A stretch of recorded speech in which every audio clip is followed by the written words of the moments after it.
तो यहां पर मत्ती का सुसमाचार 6 अध्याय उसके 9वें वचन में प्रभु यीशु मसीह हमें एक रीति सिखा रहे हैं प्रार्थना करने की। देखिए यहां पर प्रभु यीशु मसीह क्या रीति सिखा रहे हैं। यहां प्रभु यीशु मसीह कह रहे हैं तुम इस रीति से प्रार्थना किया करो, हे हमारे पिता तू जो स्वर्ग में है, तेरा नाम पवित्र माना जाए, तेरा राज्य आए, तेरी इच्छा जैसे स्वर्ग में पूरी होती है वैसे पृथ्वी पर भी हो। हमारी दिन भर की रोटी आज हमें दे, और जिस प्रकार हमने अपने अपराधियों को क्षमा किया वैसे ही तू भी हमारे अपराधों को क्षमा कर, और हमें परीक्षा में ना डाल परंतु बुराई से बचा, क्योंकि राज्य पराक्रम महिमा सदा तेरे ही हैं। आमीन। इसलिए यदि तुम मनुष्य के अपराध क्षमा करोगे तो तुम्हारा स्वर्गीय पिता भी तुम्हें क्षमा करेगा, और यदि तुम मनुष्यों के अपराध क्षमा ना करोगे तो तुम्हारा पिता भी तुम्हारे अपराध क्षमा ना करेगा। तो हमने यहां पर एक रीति सीखी जो प्रभु यीशु मसीह ने हमें प्रार्थना की रीति सिखाई।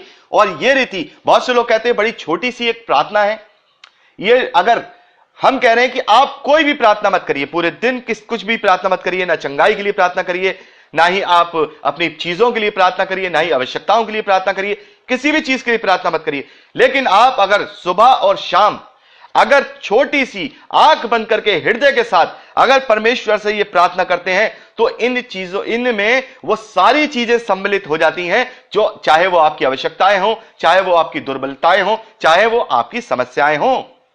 तो देखिए पहले क्या है, पहले हम जो पढ़ रहे हैं कि हे हमारे पिता तू जो स्वर्ग में है, तेरा नाम पवित्र माना जाए, तेरा राज्य आए, तेरी इच्छा जैसे स्वर्ग में पूरी होती है वैसे ही पृथ्वी पर भी हो। तो यहां जो हम ये जो बातें करते हैं, यहां पर हम परमेश्वर की बड़ाई की बातें कर रहे हैं। यानी कि जब भी हम प्रार्थना किया करें तो सबसे पहले परमेश्वर की धन्यवादी और उसकी इच्छा को ऊपर करके उसकी बड़ाई को किया करें। देखिए यहां फॉर्मेट, एक प्रार्थना करने का फॉर्मेट है कि जब भी प्रार्थना शुरू करें किसी भी प्रकार की, इस प्रार्थना से हट करके अगर हम किसी विषय के लिए प्रार्थना कर रहे हैं तो सबसे पहले हम परमेश्वर की बढ़ाई करें, सबसे पहले हम परमेश्वर की क्या करें, स्तुति करें और उसकी इच्छा को अपने ऊपर प्रबल करें। फिर दूसरी बात, हमारे दिन भर की रोटी आज हमें दे, और यहां पर जो है हमारे दिन भर की रोटी आज हमें दे, ये एक शब्द अपनी आवश्यकताओं को पूरा करने के लिए कहा गया है। तो उसके बाद जो आप परमेश्वर से अपने जिस विषय के लिए प्रार्थना कर रहे हैं वो विषय परमेश्वर के सामने रखिए। और यहां पर जो आज हमें दिन भर की रोटी आज हमें दे, इसके अंदर वो सारी चीजें होती हैं, वो परमेश्वर के वचन की रोटी भी है, और वो संसारिक जो रोटी है वो भी है, जो संसारिक आवश्यकताएं हैं वो भी है, जो संसारिक समस्याएं हैं वो उनका निवारण भी है।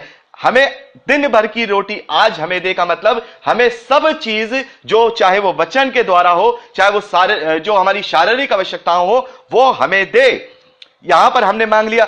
अब देखिए तीसरी बात वो क्या कह रहे हैं कि जिस प्रकार से हमने अपने अपराधियों को क्षमा किया वैसे ही तू हमारे अपराधों को क्षमा कर।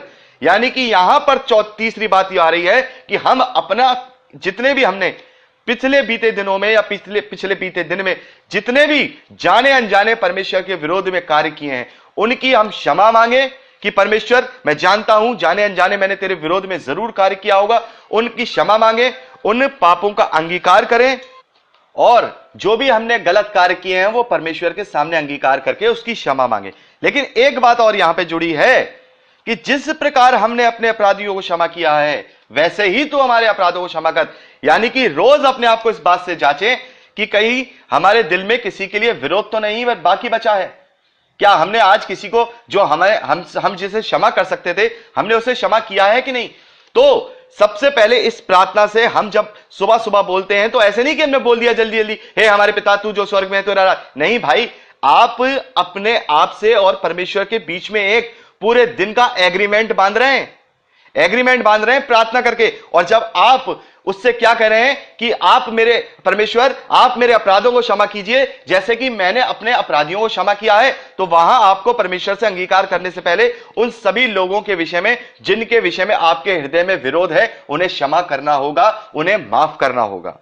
तो तीसरी चीज क्या है, हम परमेश्वर से अपने गुनाहों का अंगीकार करें।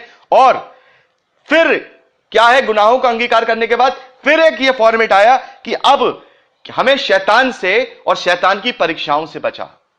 हमें इस सांसारिक अभिलाषाओं से बचाने के लिए प्रार्थना करनी है, ताकि हम जब परमेश्वर से अपने संबंध को जोड़ लें तो अपने दृढ़ को मजबूत कर लें, अपने चारों तरफ प्रार्थनाओं का ऐसा घेरा बांध लें कि शैतान की कोई भी चाल हमारे जीवन के में को भेद ना पाए, हमें छू ना पाए, हम उसकी परीक्षा में न पड़े। यहां पर हमें परीक्षा में न ला परंतु बुराई से बचा। बुराई क्या है? बुराई का दूसरा जो पर्यायवाची बाइबल में पाया जाता है वो शैतान है। लोगों को लगता है कि बुराई क्या है, हमें शैतान के भरमाने के द्वारा हमें बचा, और वो हम प्रभु यीशु मसीह के नाम से कहते हैं कि प्रभु यीशु मसीह तेरे नाम से हम शैतान से बचाए जाएं, वो हमें कभी भी किसी भी प्रकार से परीक्षा में ना ला पाए। और उसके बाद जब हम प्रार्थना का अंत करते हैं तब क्या है कि राज्य, पराक्रम और महिमा सदा तेरे हो। बाद में भी परमेश्वर की बढ़ाई और उसके धन्यवादी के साथ, उसके आदर और महिमा के साथ अपनी प्रार्थना का क्या करें, हम वहां पर समापन करें। तो ये 4 स्टेप हैं। जब हम प्रार्थना करें तो परमेश्वर के धन्यवादी के साथ शुरुआत करें, फिर अपने मन की जो हमारे जो विषय है प्रार्थना का वो करें, अपने पापों का अंगीकार करें, और फिर शैतान से परीक्षा से बचने के लिए प्रार्थना करें, और फिर वापस से परमेश्वर की बढ़ाई करते हुए अपनी प्रार्थना का समापन करें। और मैं आप लोगों से कहना चाहता हूं कि ये जो प्रार्थना है ये छोटी प्रार्थना नहीं है, ये सबसे, मैं इसको क्या मानता हूं, क्योंकि प्रभु यीशु मसीह ने कुछ भी हमें इस तरीके से किसी चीज में हमें नहीं सिखाई, कोई रीति नहीं सिखाई, कोई रीति रिवाज नहीं सिखाए, लेकिन प्रभु यीशु मसीह ने हमें जो प्रार्थना करने की जो ये शब्द सिखाए हैं, ये प्रभु यीशु मसीह ने हमें सिखाए हैं। और लोग इसको बहुत ही अदरवाइज लेते हैं, लेकिन मैं कहता हूं कि हमारी दिनचर्या में हम जो भी प्रार्थना करते हैं वो अगर हम ना भी करते हैं, हम किसी विशेष जो स्पेशल चीज के लिए हम प्रार्थना कर रहे हैं, किसी विषय के लिए प्रार्थना कर रहे हैं, वो प्रार्थनाओं से भी ज्यादा अगर कोई प्रार्थना प्रभावी है तो जैसा हमारे प्रभु यीशु मसीह ने हमें सिखाया है, यह प्रार्थना प्रभावी है। अगर हम इस ही प्रार्थना को अपने जीवन में सुबह और शाम जब भी घर से निकले तब यह प्रार्थना पढ़े, आराम से करें, फीलिंग के साथ, सोच के साथ, ऐसे नहीं जल्दी जल्दी भड़बड़ कर दिया, नहीं, बड़ी सोच के साथ एक एक शब्द को एक एक एग्रीमेंट के साथ परमेश्वर के साथ सुबह अपने उठने के बाद इस प्रार्थना को करें, और फिर जब हम घर पर लौट के आए सोते समय तब इस प्रार्थना को करें, और वो सारी चीजें याद करें कि प्रभु हमारे किसका मेरे बारे में विरोध है, मैं उसे क्षमा करता हूं, आज जो जो तूने मेरे लिए सब चीजें की उसका मैं धन्यवाद करता हूं, शायद आज जो मुझसे गलतियां हुई प्रभु तू मुझे क्षमा कर, मैं हो सकता है जाने अनजाने मैंने तेरे विरोध में कोई कार्य किया हो। तो ये सारी चीजें जो है हमें परमेश्वर से जोड़ती हैं, और ये प्रार्थना करने का जो फॉर्मेट है प्रभु यीशु मसीह ने हम लोगों को दे दिया कि हम इस प्रकार से प्रार्थना किया करें। तो दोस्तों मैं चाहूंगा कि आप इसके 16वें वचन से लेकर के इसके 18वें वचन, यानी ये तीनों वचन आप पढ़ लीजिए पॉज करके, और फिर वापस आइए। यहां पर प्रभु यीशु मसीह उपवास के विषय में बात कर रहे हैं। आशा है आपने पढ़ लिया होगा। तो दोस्तों अभी हमने क्या देखा, प्रभु यीशु मसीह ने सबसे पहले क्या कहा, सावधान तुम मनुष्यों को दिखाने के लिए अपने धर्म के कार्य न करो, नहीं तो तुम अपने स्वर्गीय पिता से कुछ भी प्रतिफल ना पाओगे। तो दान के विषय में बोला, फिर उसने प्रार्थना का बताया कि आप ऐसे प्रार्थना करिए। अब वो उपवास के विषय में बात कर रहा है। देखिए उपवास, प्रभु यीशु मसीह क्या कह रहे हैं, जब तुम उपवास करो तो कपटियों के समान तुम्हारे मुंह पर उदासी ना छाए रहे, क्योंकि वह अपना मुंह बनाए हुए रहते हैं ताकि लोग उन्हें उपवासी जाने। मैं तुमसे सच कहता हूं कि वह अपना प्रतिफल इस धरती पर पा चुके। परंतु जब तू उपवास करे तो अपने सर पर तेल मल, मुंह धो, ताकि लोग नहीं परंतु तेरा पिता जो गुप्त में है तुझे उपवासी जाने। इस दशा में तेरा पिता जो गुप्त में देखता है तुझे प्रतिफल देगा। तो यहां तीसरी चीज, ज्यादा हमें इसे डिस्क्राइब करने की जरूरत नहीं है, क्योंकि हम दान के विषय में हम पहले बहुत काफी डिस्क्राइब कर चुके हैं। तो आप समझ सकते हैं कि प्रभु यीशु मसीह यहां पर उपवास के विषय में क्या कह रहे हैं। उपवास, ज्यादातर लोगों को मैंने देखा जब उपवास करते हैं तो क्या करते हैं, बड़े उदासी सी छाई रहती है, अरे आज हमारा फास्ट है, आज हम ये हो गए, बड़े तकलीफ वाले। अरे आप दूसरों को क्यों जता रहे हैं? क्या आपने किसी को दिखाने के लिए फास्ट रखा है या परमेश्वर की महिमा के लिए फास्ट रखा है? अगर आपने परमेश्वर की महिमा के लिए फास्ट और उपवास किया है तो फिर आप किसी को मत दिखाइए, किसी को एहसास भी मत होने दीजिए कि आपका फास्ट है। आप अपने आप को बिल्कुल खुश रखिए, जैसे आप नॉर्मल लाइफ जीते हैं वैसे जी आप उसे रहिए, वैसे ही रहिए। अपना खूब आराम से, जैसा मुंह धोते हैं मुंह धोइए, तेल लगाते हैं तेल लगाइए, अपना जैसा भी अच्छे, जैसे भी आप कपड़े पहनते हैं वैसे पहनिए। कोई अपने चेहरे पे इस बात की शिकन मत लाइए कि दूसरा इस प्रकार से जान पाए कि आप उपवास कर रहे हैं।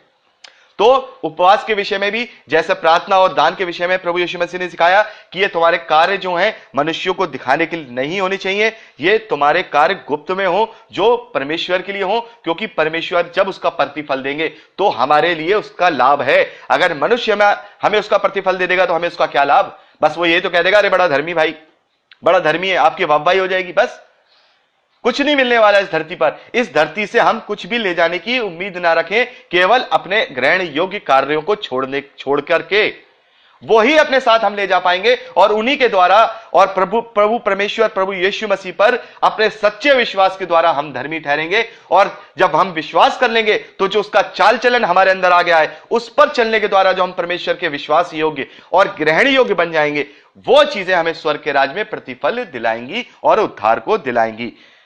तो इसके आगे का हम जो है अगली क्लिपिंग में अध्ययन करेंगे। दोस्तों, यदि आपको ये प्रचार पसंद आया है तो प्लीज शेयर जरूर करिए, और अगर आप चाहते हैं कि हमारे और भी वीडियो देखना जो हमने अपलोड किए हैं और जो हम आगे अपलोड करेंगे, तो आप हमारे चैनल को सब्सक्राइब कर लीजिए और वहां बेल आइकन है उसे टच करिए, ताकि जब भी हम नया वीडियो डालें वो नोटिफिकेशन आप तक जरूर पहुंचे। तो दोस्तों, आज के लिए इतना ही। परमेश्वर आपको सुरक्षित रखे, आप आनंदित रहें, परमेश्वर में आशीष पाए और बढ़ते जाएं। यीशु के सामर्थी नाम में आमीन।